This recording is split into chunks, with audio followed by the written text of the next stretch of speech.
Looking for the rapture in a world of opposite extremes and broken signals in between. The song, the law, the lies, 1,000 words to write and memorize. All the attention lacks of gospel choir, fire jamboree. Even Judgment Day. One time down the center, next one with more balanced energy. Like the poet used to say, desire without balance is incomplete. Want begetting want. Mercy without balance is weakness. The will burning down into the darkness. Love without balance is, well, let's just say it tends to weird out. Something I think all of us knows a little something about. Because the falling star never made it home. Because the narrow depth has widened the world. Because the city is what we will it to be.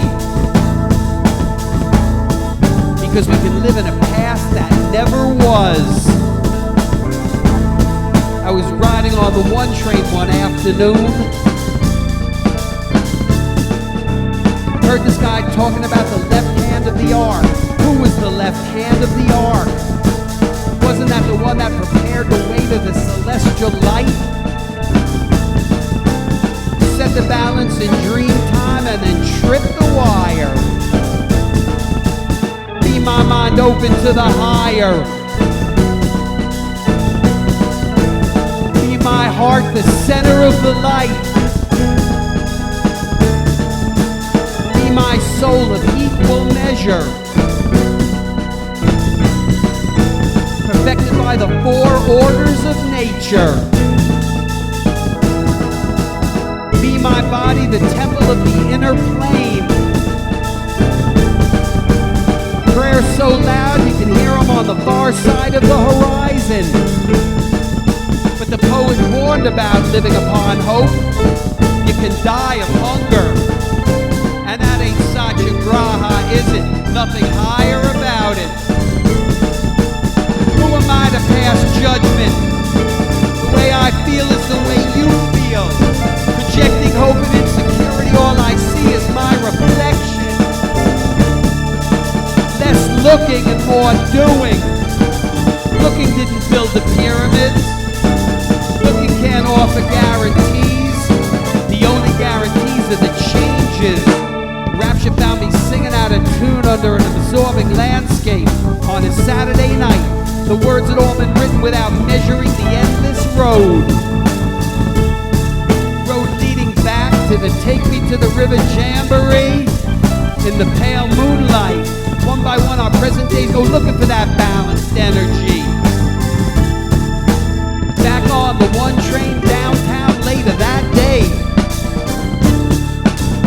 Same guys preaching sermons to the faithless like Seneca under the Bridge of Piles. Poverty is no disaster, he said, as long as you haven't succumbed to the madness of greed. What can be taken from us? There is nothing to lose. Nothing. Working. Trying to set the world on fire. Another day underground, going off and then what? Every day a stage for life. Questions, answers. The sight of stars made Vincent dream. The twists of fate we translate into our destiny. Nothing left to do except continue writing balance till the end. Start all over again. Keep above the echoes till the wind beneath me changes direction.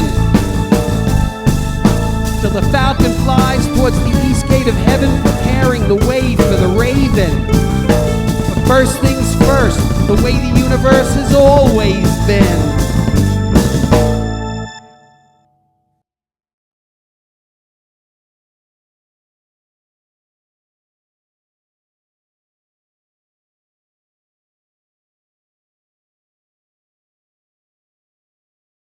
All right.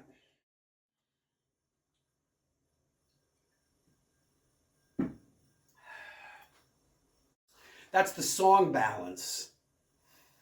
And it's basically me working my shit out in an abstract way. Sitting in front of the computer, listening to a drum track that I recorded on Pro Tools, and seeing what ideas bubble to the surface.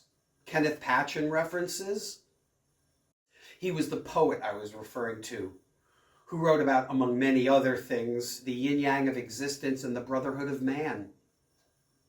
Then there's the part about the Filipino missionary who is preaching like a madman on the subways of New York City, and everybody's just trying to phase this guy out, man. You don't want to engage crazy. But in the middle of this insane rant, he said one of the most brilliant things I've ever heard anybody say. This is what I heard. Moses brought the law, Jesus brought the blessing. Moses brought the law, Jesus brought the blessing. A Filipino missionary in a dirty pith helmet and threadbare safari suit just defined Western religion in 8 words. It was unbelievable. I was blown away. So I gave the guy $10 and he was very appreciative. Then there's the part about the one social theory I think I developed, the theory of mutuality, which basically says that the way you feel about somebody is generally the way they're going to feel about you. Feelings tend to be mutual. Like if you're wondering what a coworker or a family member or a friend thinks about you, just think about how you honestly feel about them. And that's one of the keys. You have to be honest about your feelings. And also you have to have an interpersonal relationship with them. Like the way I feel about Bridget Bardot and Raquel Welch, even though they're dead, yeah, they didn't feel about me. But if you think about how you feel about somebody that you have an interpersonal relationship with and you're honest about it, that is generally the way they feel about you. And I learned this when I was seeing a girl many, many years ago, and we were having an okay time. You know, wasn't destined for marriage. There was a lot of things about her that I really didn't love. And then she broke up with me not too long after that, and she told me the reason she was breaking up with me was because there was a lot of things about me that she really didn't love. So I got it.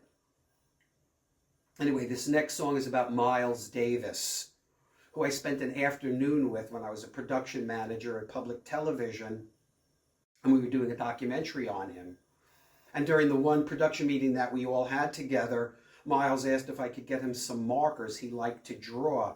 So I went to the art department, and all they had were these really expensive, huge carousels of markers, you know, these enormous sets. And the head of the art department made me promise that I would bring it back. I'm like, of course I'm going to bring it back. What am I going to do with them? So I give them to Miles, and he was really happy, and he's drawing. And then at one point, he starts taking every marker and putting them into his leather bag. Like every single marker, 300 of them. Every color under the sun. And nobody said anything because it was Miles. Okay? And then he said that he had to use the men's room, and the executive producer told me to go with him.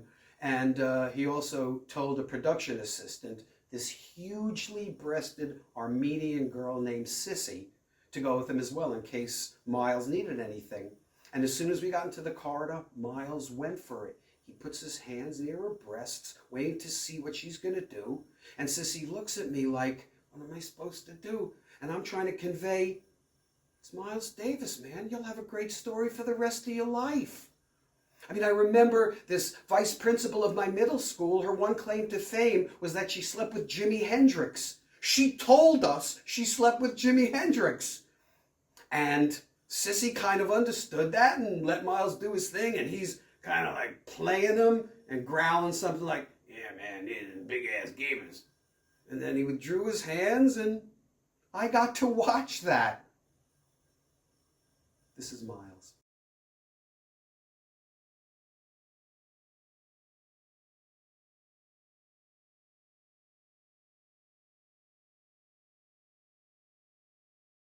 Check.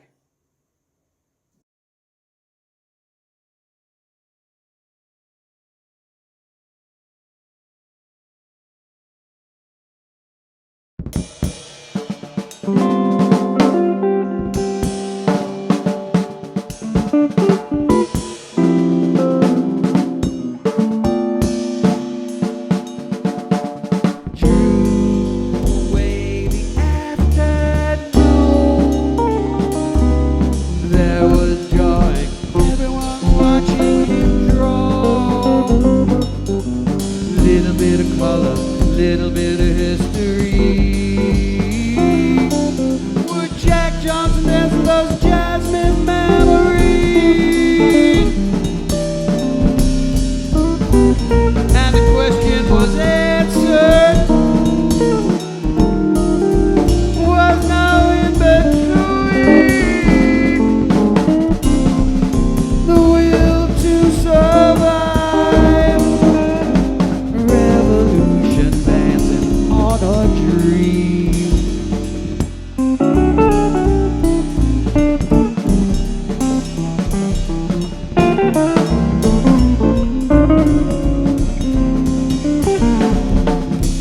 Drive up to the edge of possibility.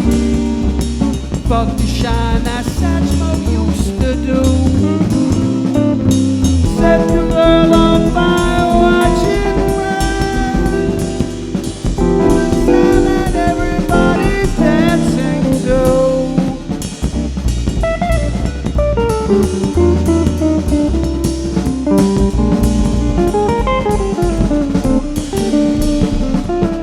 Two-chord blues make Joe Louis smile. Just outside uptown. Sound just like the 7 steps to heaven. High and fast and everybody dancing.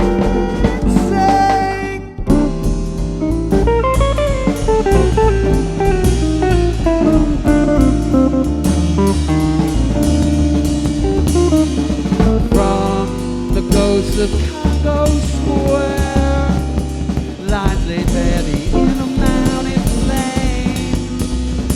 Was no turning back, no justice if you're black.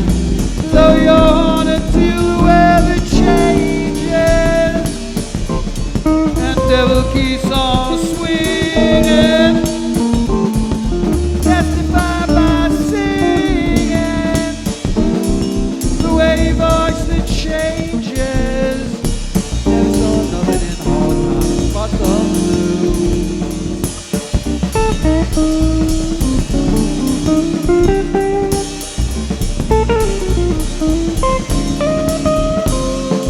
Question was, would Jack Johnson dance to that? As far as I can tell, he's dancing still. Dancing like thundering silence. Everybody dancing.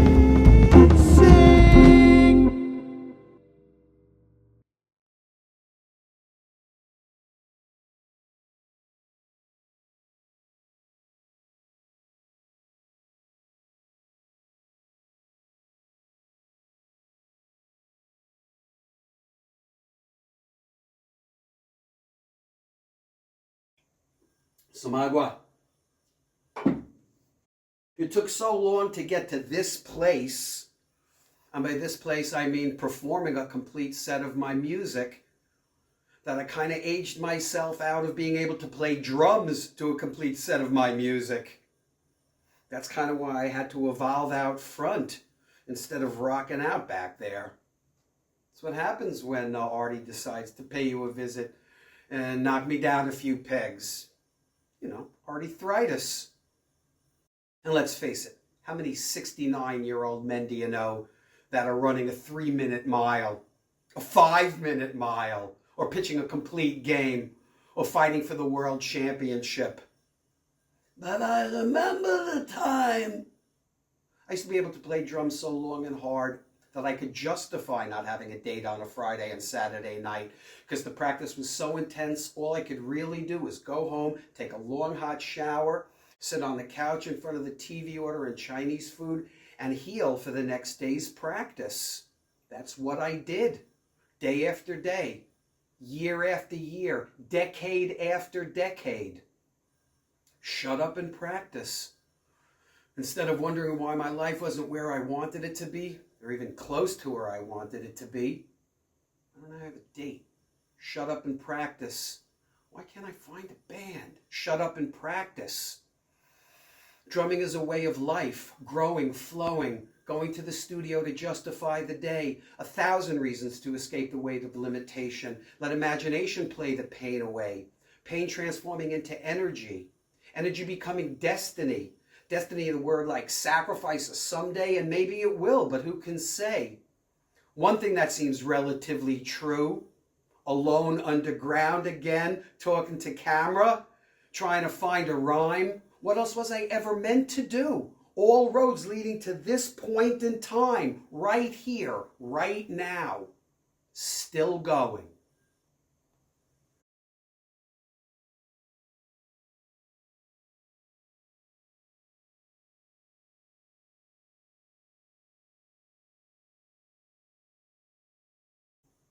Check. Check.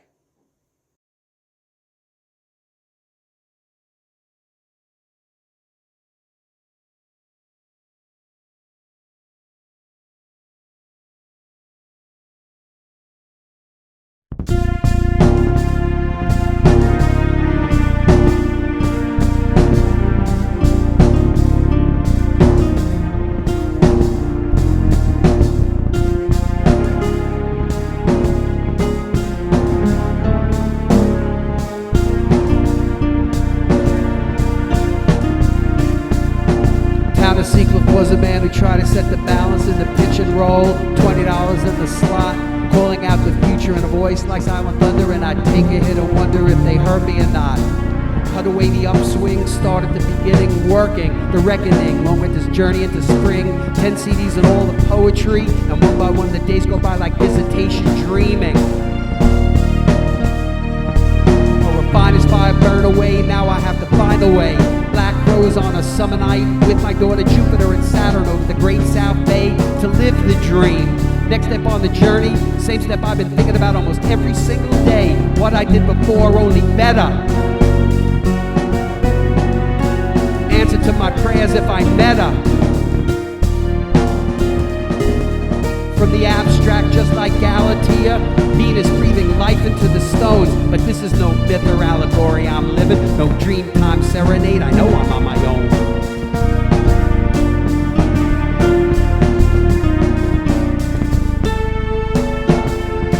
Bible get you nothing, and right now that's what I got.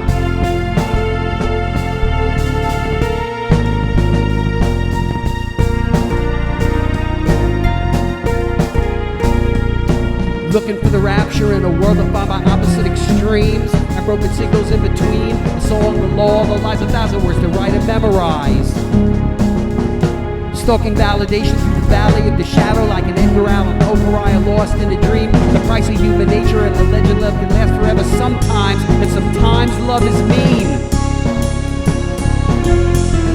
I mean, think about it. Lesser gods playing pinball, they don't give a shit. Designed with the master maker's soul, from ancient rhythms to jazz to rock and roll. Everybody's in a voice, everybody's roots and rhythm, everybody's music. This is how I go. I'm going, still going.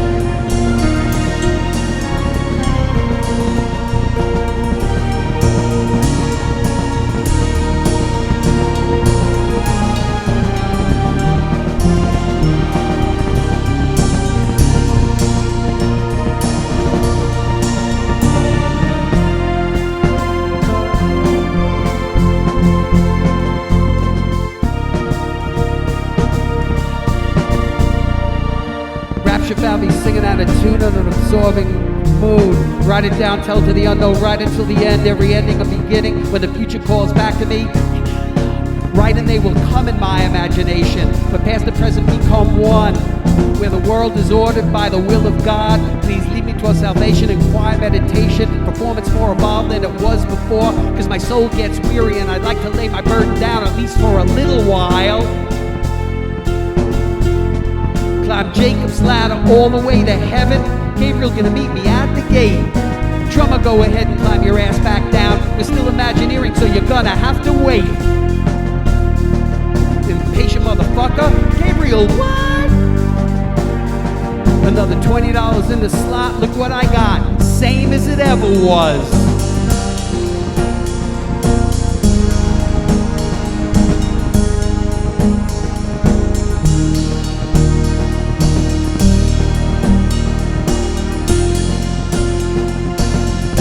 And the man who tried to set the balance. With you friends, with you enemies, 25 years in the neon shadows.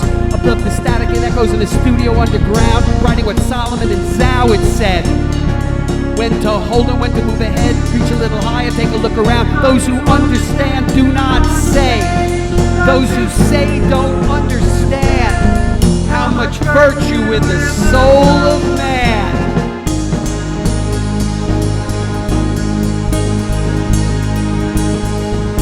Our nature is to extend and transcend and survive. Middle-aged man getting high, letting the arrows fly. Walking in the evening, settling down into the rhythm, the fundamental principle of motion, and I'm going. Still going.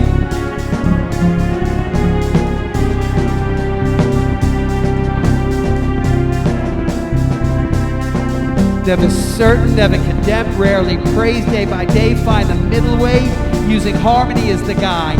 No thinking, no reacting, attachment dissolving, the future evolving. Another $20 in the slot, let it ride.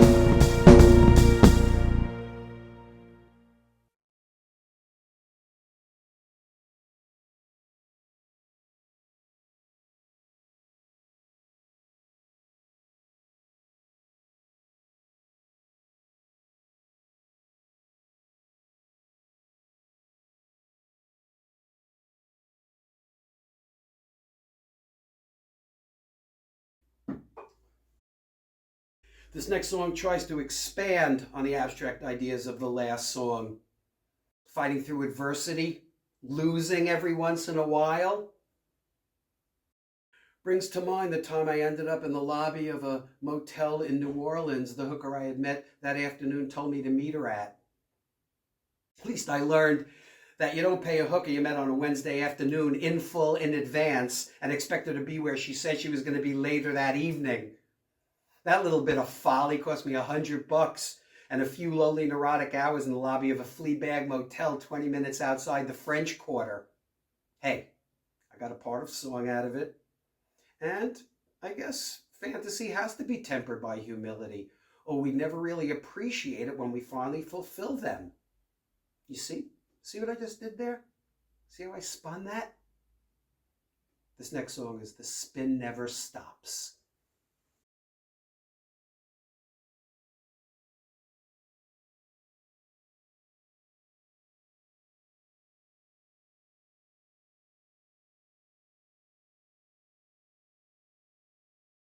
Check.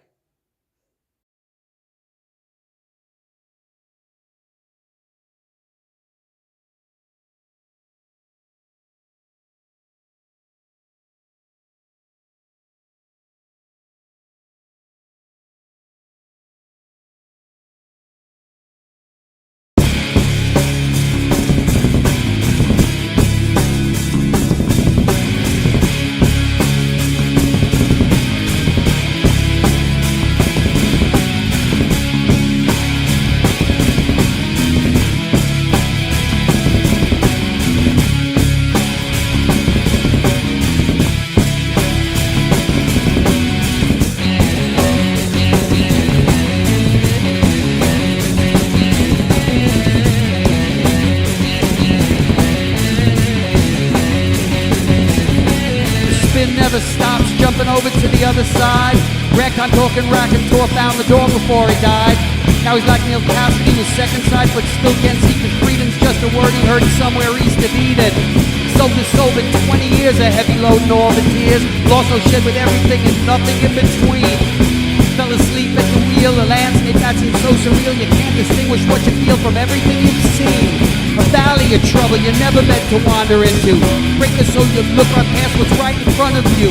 It always could be worse, cause the center of the universe is everything there is from a relative point of view. So what am I trying to say? Always seem to talk about the way. Listen to the rhythm, cause the rhythm sets me free. Once fell in love so deeply that I lost myself completely. But when the world came back to me, I realized that's how it's supposed to be. Listen to the wisdom in the center of the radiance. Lighting all horizons, growing stronger in the light. What is love beyond tomorrow? Ties that bind and time we borrow. Traveling down the only road we know, which is every road. And every time and every point of view. And everyone we've ever spoken to. What if it's true? What did it mean? What I went through down in New Orleans. Tripping on sunshine, how the fire burned. Took more than money, I finally learned. Then I forgot. I tried to be cool, took another shot, got played like a fool. My history, my fantasy, all there is and will ever be. Spin never stops, spectral visions we perceive, up through the bottom like St. Thomas believed. And not just the prophets run the rapids when they're running high. a metaphor for many things and many more until we die. Then the winged ships come to take us back to Babylon, maybe even farther back to where we belong. Right behind the mirror where the cypress tree, burning for 10,000 years or maybe an eternity. And if you think about it every now and again, then another thought and then another and then maybe come back around eventually. In the center of the circle stands the tree. That's where the many become one. That's where the moon receives its light from the sun. All of us composed of the two lights. Children of the stars who were born with second sight, but how quickly that light begins to fade. The hard truth about how the world was made. It's hard enough to realize your destiny, with everybody telling you who you're supposed to be. Listen to the rhythm that is playing deep inside. Ancient voices pick us up, take us on a midnight ride, set us down out a little farther along the open road. Then they're gone, where they go it doesn't matter, no one knows. All that really matters is you, looking at it from your point of view. It all depends on how you see it, best through the eyes of love.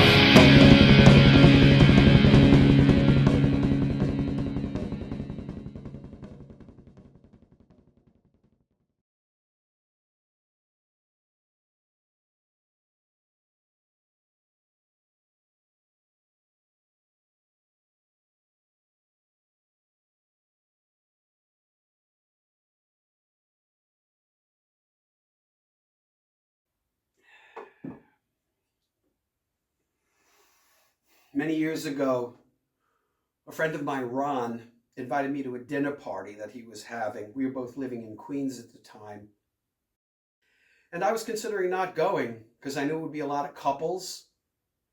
And I hadn't even had a date, way too long. But Ron's girlfriend told me she was inviting somebody who she thought I might be interested in. So, of course, I went. And they introduced me to Stephanie. And Stephanie and I hit it right off the bat. It was really good. I mean, I was attracted to her. I got the sense that she was attracted to me. Theory of mutuality. So we're hanging out talking, easy flow of conversation, having some drinks. We're on the couch just talking to each other. Our shoulders are melting into each other. And then we hear a knock at the door, and just happened that we were the closest ones to the door. So we went and answered it, opened the door, and you can't miss the disgruntled neighbor. Dirty t-shirt, gray sweatpants, little beer belly, his little schmeckle pointing out. My God. And he asked us if we could step outside for a second. And I was sympathetic to noise in an apartment building, so we step outside, and the door closed behind us. And as soon as it closes, the guy pulls his hand out from behind his back. I didn't even notice that his hand was behind his back. And he pulls out a gun and puts it right up to my stomach. And Stephanie screamed, and she's behind me, gripping my arms, ripping my flesh. And the crazy thing was, I wasn't scared. I was enraged. I was so pissed off that this jerk-off was such an asshole. So I told him to put the fucking gun away. I go inside and lower the music. And then he said something like, "It's too late for that." It's too late for that. It's too late for what? But I was done with this guy. I wasn't engaging this. So I turned around as quickly as I could, trying to keep in front of Stephanie. And thank God the door was unlocked, so I was able to open it and push her through. And as I'm going through, that was a strange, weird moment, man, wondering if I was going to get shot in the back. Then I went over to the stereo, turned it down, and told Ron what happened, and he was beside himself. He told us that this guy, whose name was Bruce, by the way, that Bruce and his wife fight all the time, and it gets physical, and he was calling the cops. So Ron called the cops, and that kind of signaled the end of the dinner party. And Stephanie was really upset. So I asked her what she wanted to do because I had to deal with the cops. And she was so upset, she said that she thinks that she wants to go home and just chill out. And I absolutely thought that was the right move.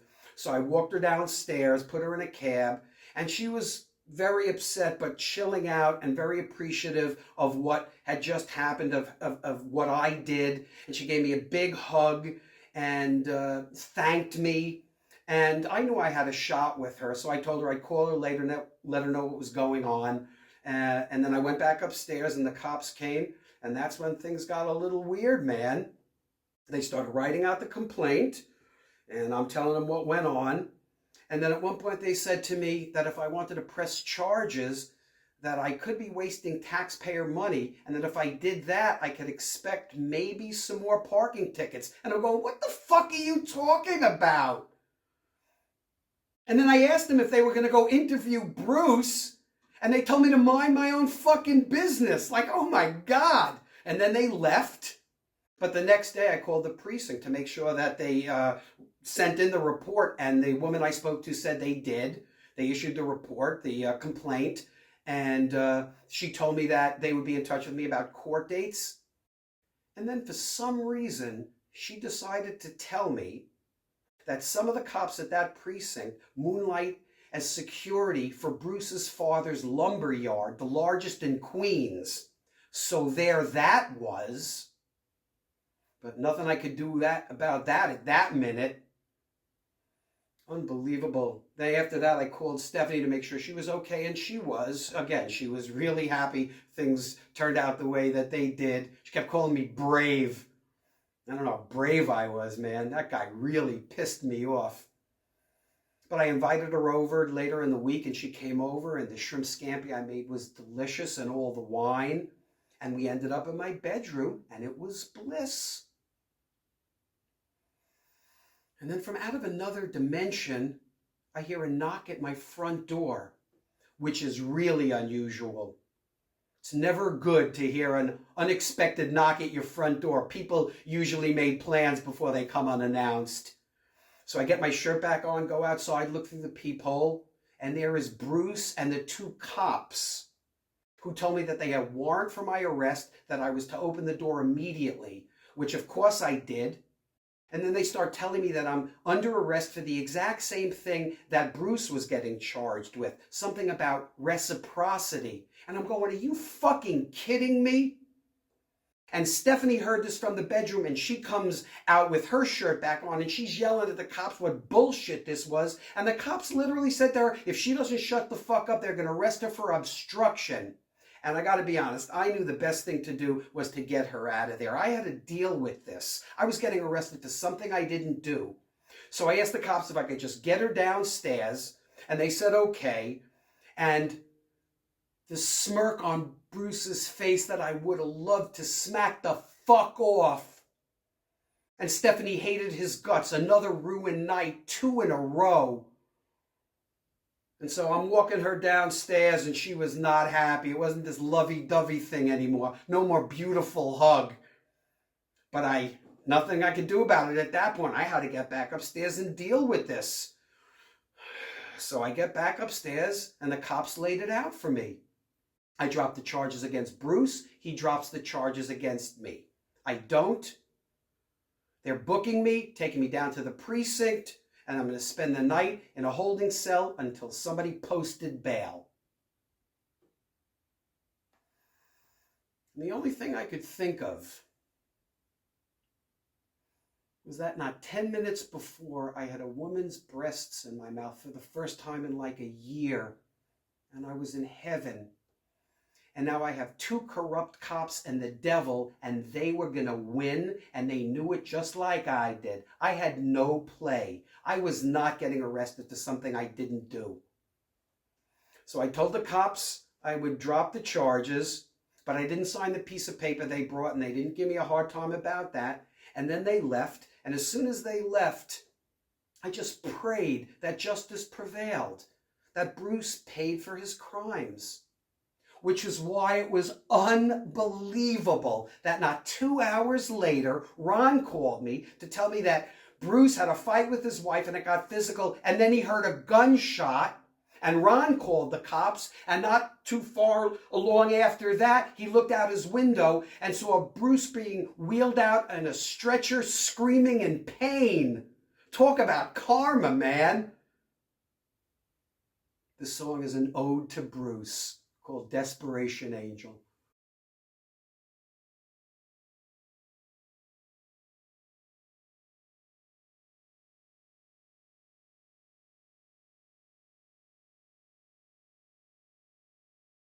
Check.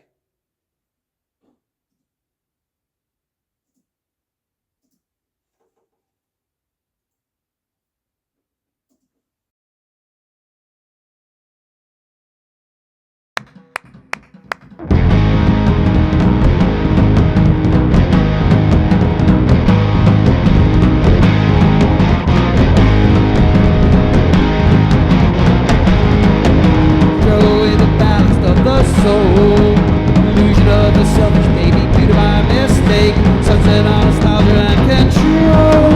No one lives here anymore. Looking for some leverage in the silhouette of night. Pity of a line that's about to break. Words getting heavy and are dropping out of sight. Time to write your epitaph. Cages sitting on the grave of dreams. All the break underground and sleepers awake. Distant light is talking what it seems.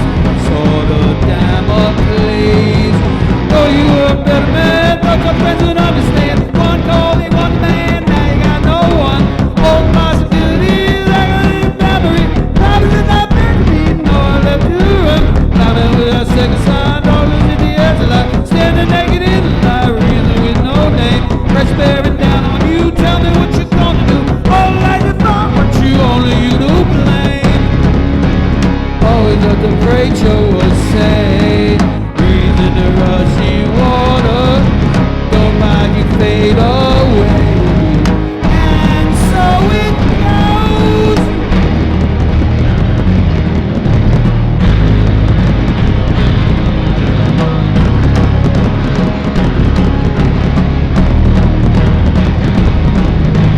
Look back to the infinite cause and a $5 bill. Dream time bombs rush through the past, but you never will. Try to buy redemption with a bag of stolen breath. Falling down the neon light and no one really cares.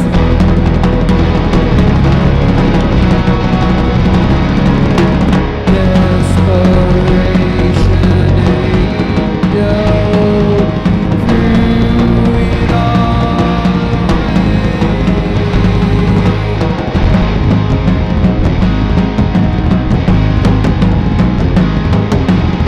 Fiddle and a weary soul. New York City skyline getting farther out of sight. I fall down the winding road. Many roads becoming one. One is where the music set the balance long ago. That's ultraviolet to complete the cabal. Prism, sunshine through a stained glass window. Getting to the other side. Tino with the pain and punch one night. Something to consider as you're running toward the wall. Missionary reborn as they fight. Fill your soul with love.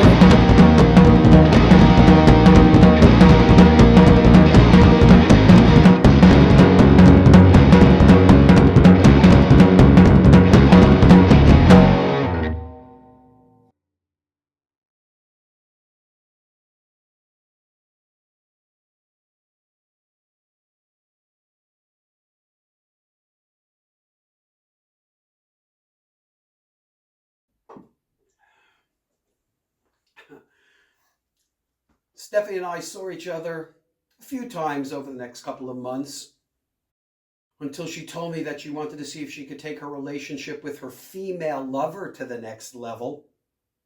Talk about a bummer and an erotic fantasy all at the same time. At least that explained the occasional weirdness about making plans and her incredible love and need for foreplay and cuddling, man. And there was the night that the three of us went out, and I thought I was going to fulfill my menage a trois fantasy. Until her lover got really pissed off at me because I didn't hate Ronald Reagan enough, or I didn't know who Andrea Dworkin was. I later learned that Andrea Dworkin was a hardcore feminist that believed that all sex between men and women are akin to rape. So I'm thinking a better man than me would have had to navigate those choppy waters to get to the promised land. Anyway, the only other person to ever pull a gun on me was my older brother. I had hitchhiked out west after I had graduated from high school, and because it was before the internet and cell phones, I didn't know, my parents didn't know exactly when I was going to come home, other than like a week before I had to go away to college. So after the summer of my life, I ended up back in my hometown of Oceanside like 3 o'clock in the morning. And because it was a weeknight, I didn't want to wake my parents up ringing the bell or knocking on the door. I figured I'd go around the back, climb on the shed, and knock on my brother's window like I'd done many times before. The only thing I didn't know is that my brother had gotten into hunting that summer, had gotten a shotgun. And that very night he had seen The Exorcist, which gave him nightmares, something he suffered from all his life. And there I am going, Peter, Peter, let me in. It's me, Peter. Open up.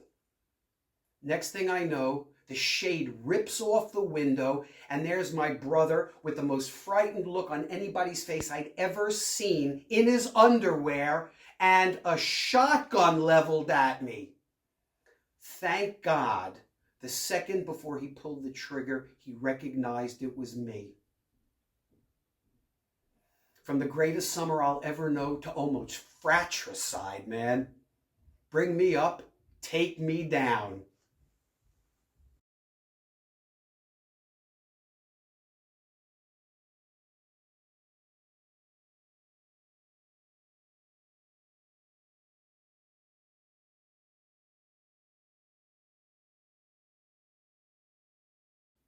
Check.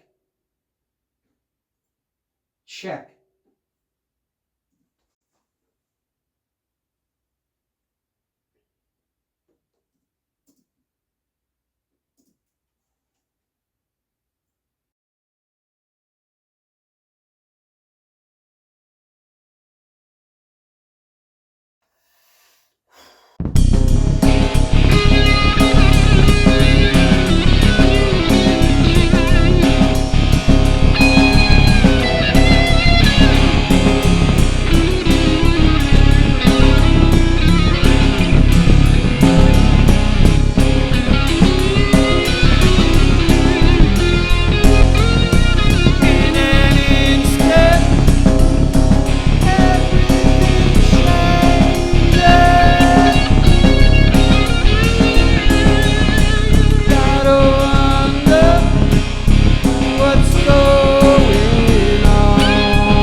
Inside the rhythm,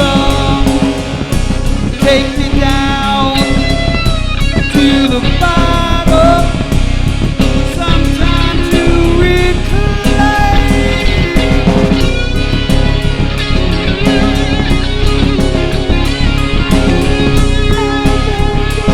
Again,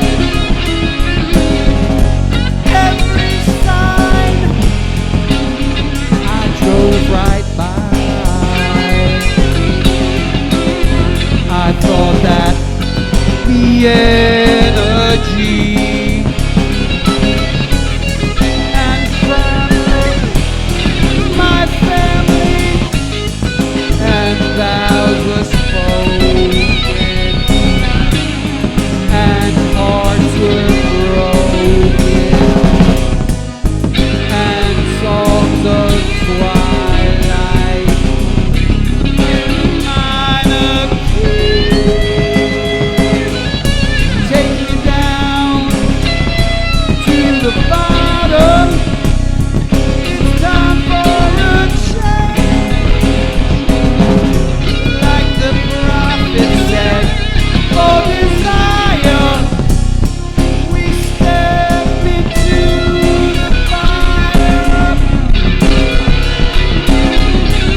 soul.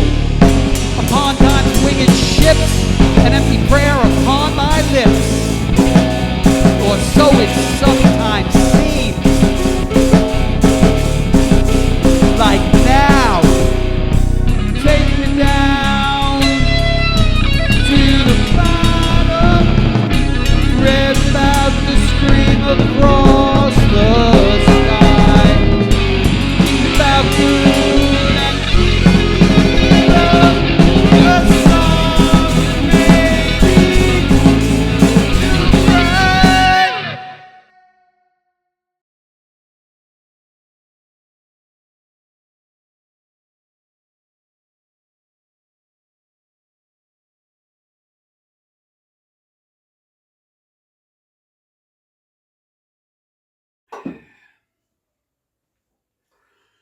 During that same period that defined my 20s and 30s, the shut up and practice period, another friend invited me for dinner at her new house with her new husband in Paramus, New Jersey. And I really didn't feel like getting on my bike and driving all the way out to Paramus, New Jersey.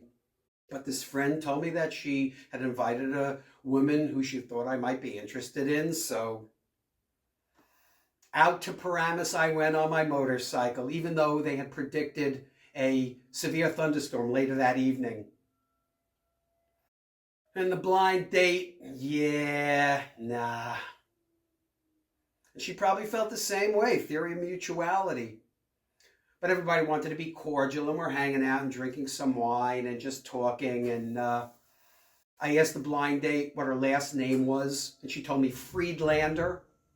And I asked her if she knew a Faye Friedlander, who happened to be my grandmother's best friend, and that was her grandmother. And when I told her my grandmother's name, she knew my grandmother.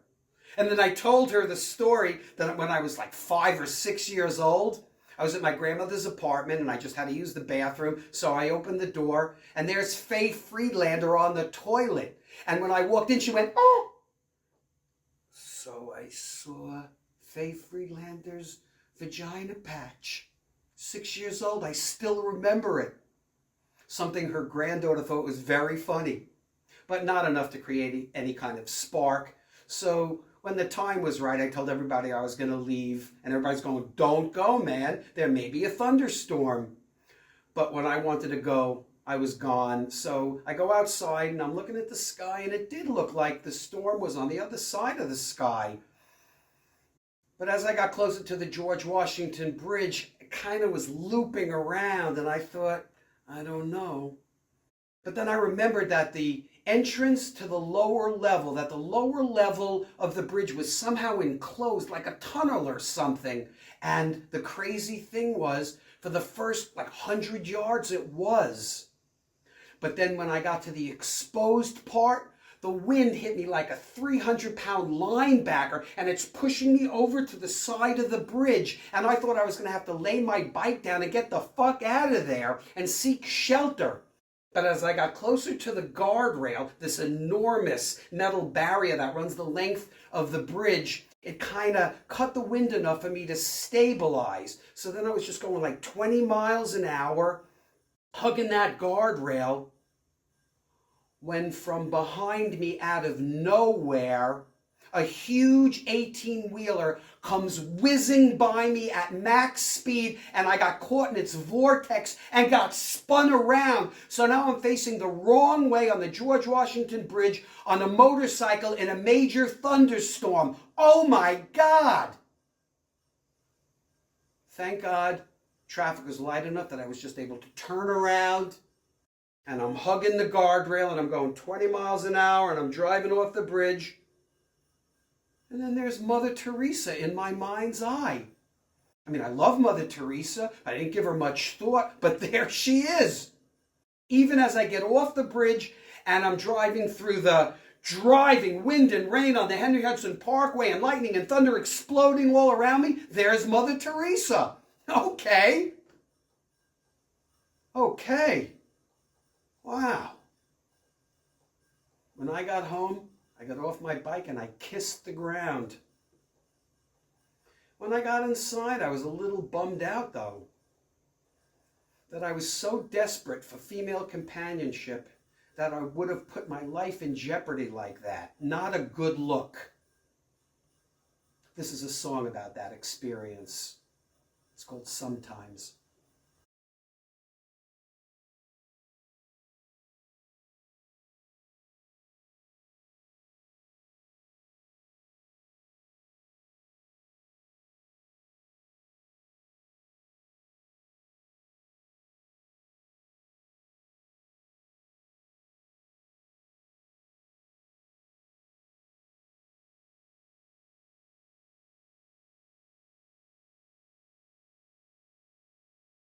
Oh. Okay, hold on 1 second. So sorry. I screwed up. I don't have the song here, and I am not stopping this recording for it. So I have to find Sometimes.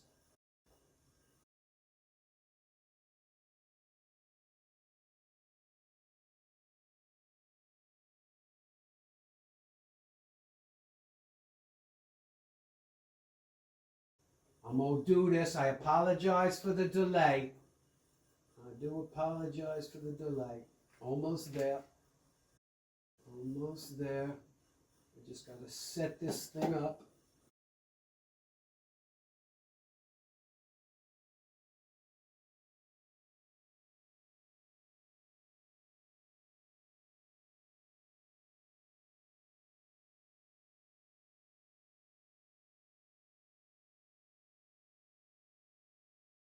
Check.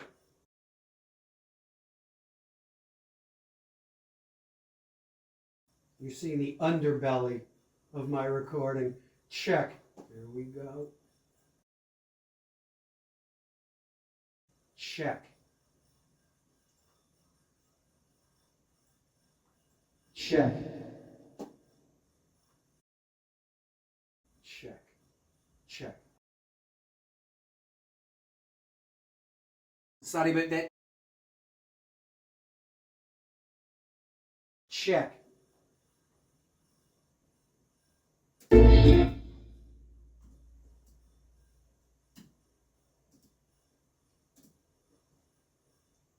Oh, I'm fucking this up good, ain't I? Almost there.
Somewhere deep inside, somewhere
I remember President Barack Obama talking about volunteering.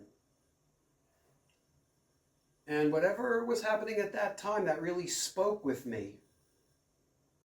Like, what can I do to make the world a better place, help make the world a better place? And after really realizing what I couldn't do, because I didn't have the international appeal or financial resources or cosmic destiny of Bono or Nelson Mandela or Bill Gates, I realized what I could do was join my local fire department as a fire medic, an EMT. Not exactly Abraham Lincoln or Mother Teresa, but real and good. So I started training and went on calls, and one night we got a call for an 80-something-year-old woman who the police found wandering around in her neighborhood on a cold winter night with just her nightgown on. And luckily, her daughter had called to report her missing. So when I got there, she was in her home, wrapped in a blanket on a comfortable chair. And first protocol is to check somebody's mental status, because that may determine some future courses of action. And unfortunately, this woman suffered from dementia, so she didn't know what day it was or who the president was.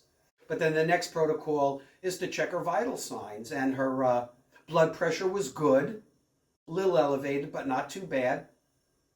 And then I had to check her lungs to make sure that everything was cool there. So I kind of just loosened her blanket, and I had to unbutton 2 buttons because she was really shaking still. And I listened to the top part of her lungs, and it sounded clear. And then I had to listen to the bottom of her lungs, so I had to open a couple more buttons.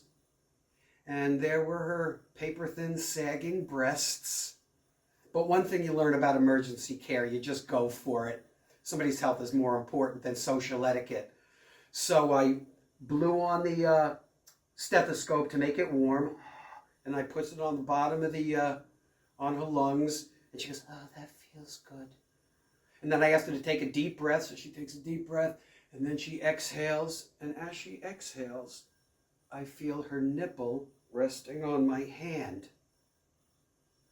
And she's got this kind of faraway, serene look on her face. And I'm thinking, this is some kind of psychotic porno flick. Only it's not. And the police are waiting for me to make a decision on what to do. So I determined that the best course of action was to keep her home. Her daughter was there, keep her warm, get her in bed. I was going to put some oxygen on her, stay a little bit, let her breathe in some oxygen, and if she gets sick or anything is needed, they can call and we'll take her to the hospital. Easy enough. So I put the nasal cannula on her, and as I'm waiting for her to breathe in the oxygen, I'm thinking, Bouazizi set himself on fire to help make the world a better place. Mahatma Gandhi was willing to starve himself to death for freedom to help make the world a better place. And here I am, feeling up an 84-year-old woman who doesn't know who the president was or where she was 5 minutes before. This next song is called Signal 9. And a Signal 9 is the enormous alarm blast that the firehouse sends out through town. You've all heard it. This hugely loud foghorn-like blast that calls the fire medics to the firehouse where the ambulance is. This is a poem, by the way. I'll be reading this one.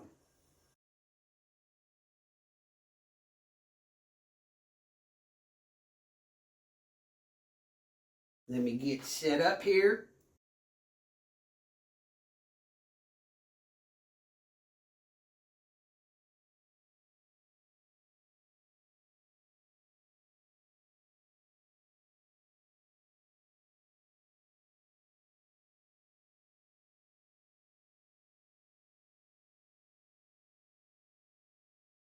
Check.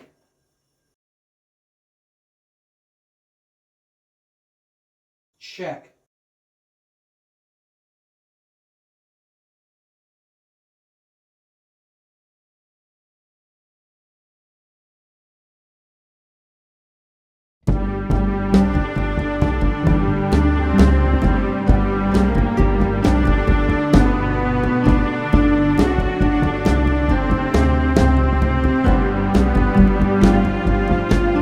Late winter take me over, lose myself inside the rhythm while the winds are blowing and are cold as ice. Coldest afternoon since someone locked the gates to paradise. Paradise, yeah. Gravity is pulling me down. The winter we were told was on the way. It's almost 30 below outside and the winds are howling. And it's been that way almost every day. When I was a kid back in Oceanside, I could stay out in the snow till the sun went down. Lose myself inside the wonders of nature, because winter then wasn't so extreme. In the summer, ride the waves hours a day when the tempest was turning the ocean into an angry master who came out of his reverie right before I hit the bottom, like it was a dream.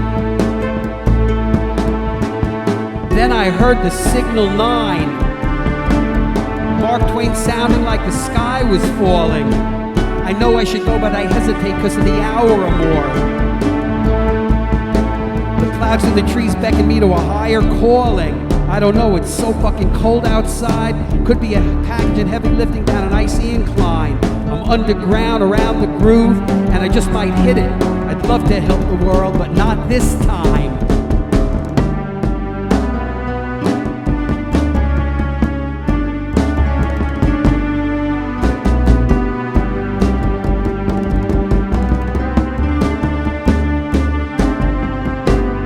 Old man never gonna hit it. I don't know. I'm not that old. It really is that cold outside. Guilt behind the signal 9, but it feels like to catch myself lying, trying to write the future one word at a time. Old man never gonna get it. I don't know. Still got a while to go.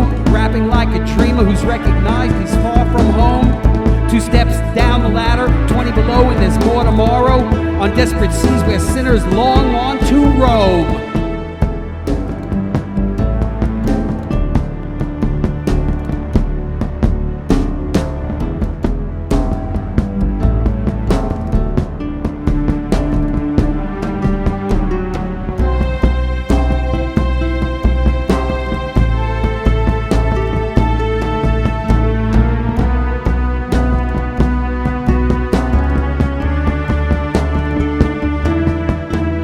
Riding underground, the rhythm flowing.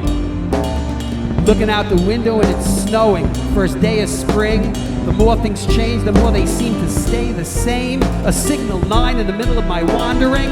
You gotta be kidding.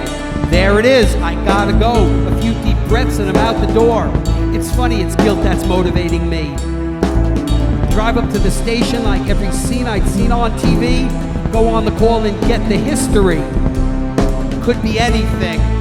I go for the last minute reveal. I'd rather not know till I need to. Could be a heart attack or a fall from grace you never saw coming. Even the 911 step aside to let me through.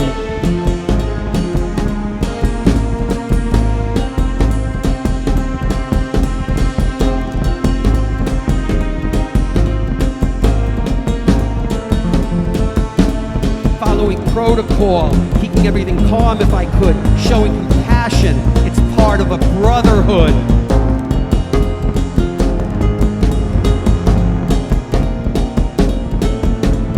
bring it on.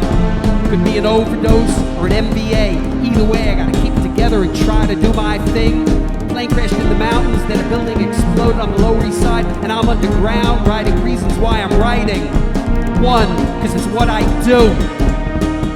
2, cause I'm lit like a lighthouse blazing. Which came first, the reason to rhyme, the need for speed, or the signal 9, the need for speed, cause that's where the energy's crazy. Thus, as the stars like a golden chain shall remain, one voice says to stay and another beckons me away. It's too cold outside. Old man never gonna hit it. I don't know, I'm still going, even though it's fucking freezing. CPR on a 99, so I guess I wasn't lying. Trying to write the future one word at a time. Common man once heard the angels sing. No more the meter's running, gotta keep going. Snowdrift made it all the way to spring. Everything that ever wasn't always will be and always changes as the rivers run back to the beginning.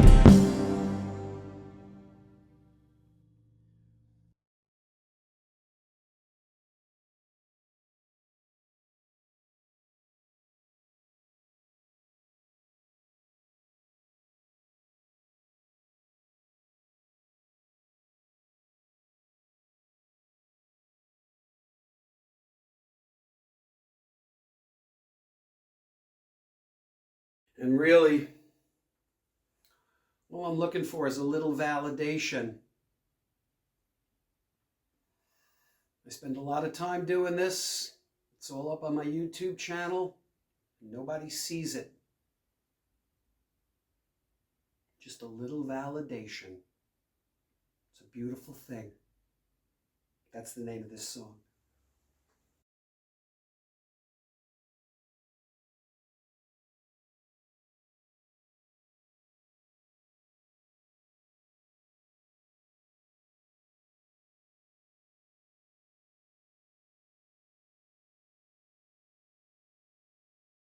Check.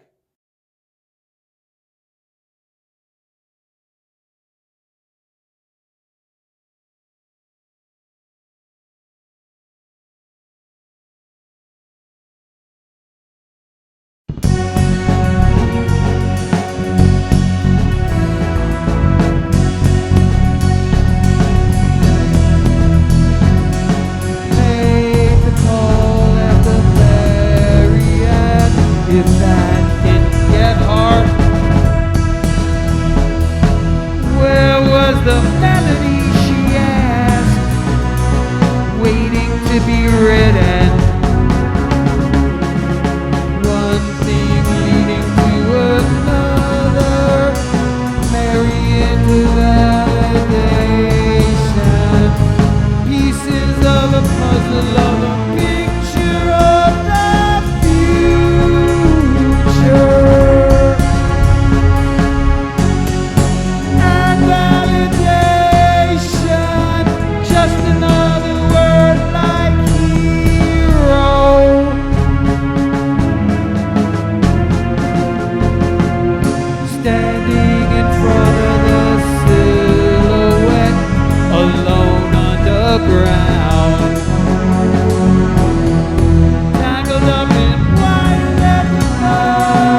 Wow.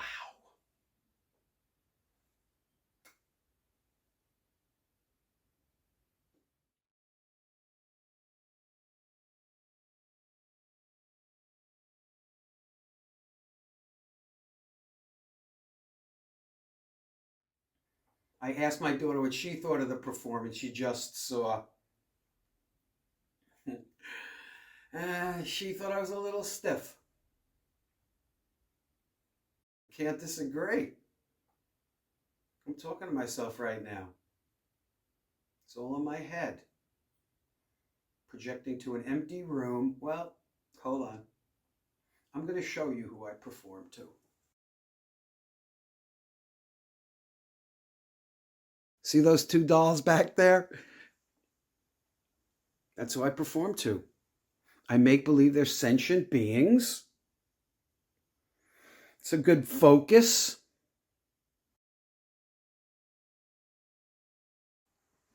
But now I want to perform to an audience and not two dolls.